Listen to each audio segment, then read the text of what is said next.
కేరళలోని తిరువనంతపురంలో ఉన్న అనంత పద్మనాభ స్వామి దేవాలయం ప్రపంచంలోనే అత్యంత ధనిక ఆలయాల్లో ఒకటి. ఆ ఆలయ నేలమాళిగల్లో 6 రహస్య గదులున్నాయి. వీటిలో రాసుల కొద్దీ బంగారు, వజ్ర వైడూర్యాలు, స్వర్ణ విగ్రహాలు కనుగొన్నారు. మరి ఆ ఆలయం వెనుక ఉన్న రహస్యం ఏమిటో, దాని వెనుక కథ ఏంటో ఇప్పుడు తెలుసుకుందాం. అనంత పద్మనాభ స్వామి దేవాలయం గత కొన్నేళ్ల నుంచి ప్రజల్లో బాగా వినిపిస్తున్న పేరు. ప్రపంచంలోనే అత్యంత సంపన్న ఆలయాలలో ఒకటిగా ప్రసిద్ధిగాంచిన ఈ మందిరం కేరళ రాజధాని తిరువనంతపురంలో ఉంది. శ్రీ మహావిష్ణువు 108 దివ్య ప్రదేశాల్లో ఒకటైన ఈ గుడిలో పాలసముద్రంలోని శేషపాన్పుపై పవలిస్తున్న ఆ శ్రీహరి రూపాన్ని ఇక్కడ వీక్షించవచ్చు. పద్మాన్ని నాభియందు కలిగి ఉన్నాడు కాబట్టి ఆయన్ని పద్మనాభుడిగా పిలుస్తారు. కొన్నేళ్ల క్రితం ఈ మందిరం నేలమాళిగల్లో బయటపడిన బంగారం వల్ల ఈ గుడి సర్వత్రా చర్చనీయాంశమైంది. కొన్ని లక్షల కోట్ల విలువ ఉంటుందని అంచనా వేశారు. ఇటీవలే ఆలయ బాధ్యతను ట్రావెల్కోర్ రాజకుటుంబానికి తిరిగి అప్పగిస్తున్నట్లు సుప్రీంకోర్టు వెలువరించిన నేపథ్యంలో అనంత పద్మనాభ స్వామి ఆలయం వెనుక ఉన్న కథేంటో ఇప్పుడు చూద్దాం. ఆలయ ప్రస్తావన గురించి అనేక పురాణాల్లో, ఇతిహాసాల్లో ఉంది. బలరాముడు స్వామికి పూజలు చేసినట్లు భాగవతం పేర్కొంటుంది. స్వామివారి గురించి 12 మంది అల్వారుల్లో ఒకరైన నమ్మల్వారు అనేక రచనలు చేశారు. కలియుగం ప్రారంభమైన రోజున ఆ ఆలయాన్ని నిర్మించినట్లు తెలుస్తుంది. అయితే ఆ గుడి చరిత్రపై నిర్దిష్టమైన సమాచారం లేదు. వేల సంవత్సరాల నుంచి నిత్య పూజలు అందుకుంటున్నట్లు ఆలయానికి చెందిన రికార్డులు తెలియజేస్తున్నాయి. అయితే ఈ మందిరాన్ని 260 ఏళ్ల క్రితం తిరిగి నిర్మించారు. అప్పటి తరాలుగా ట్రావెన్కోర్ రాజకుటుంబం ఏలుబడిలో ఆ ఆలయం ఉంది. స్వామివారి మూల విరాట్టును ఒక ద్వారం నుంచి మనం వీక్షించలేము.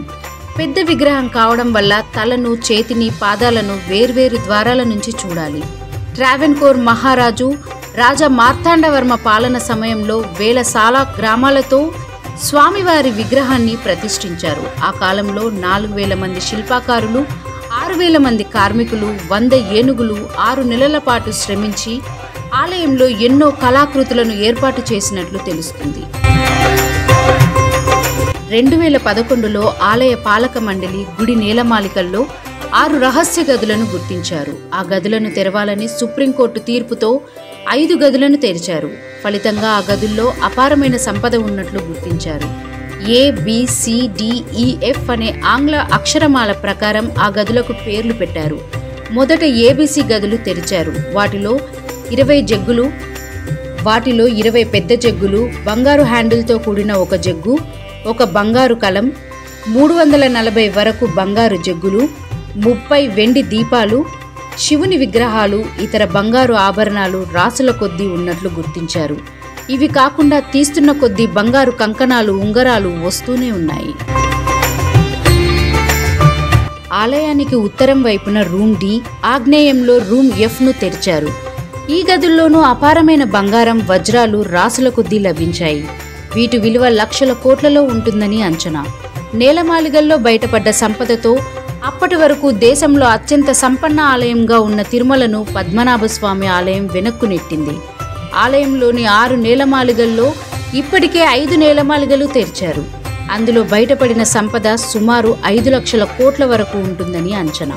5 గదులు తెరిచినప్పటికీ 6వ గదిని మాత్రం ఇంకా తెరవలేదు. నాగబంధం వేసి ఉండడంతో తెరవడం సాధ్యం కాదని పండితులు పేర్కొన్నారు.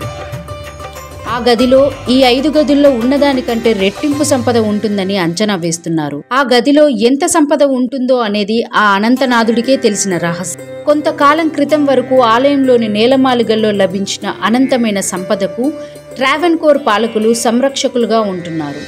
వెలకట్టలేని నిధుల రాశిని స్వామివారికి అర్పించి తరతరాలుగా వాటిని సంరక్షిస్తున్నారు.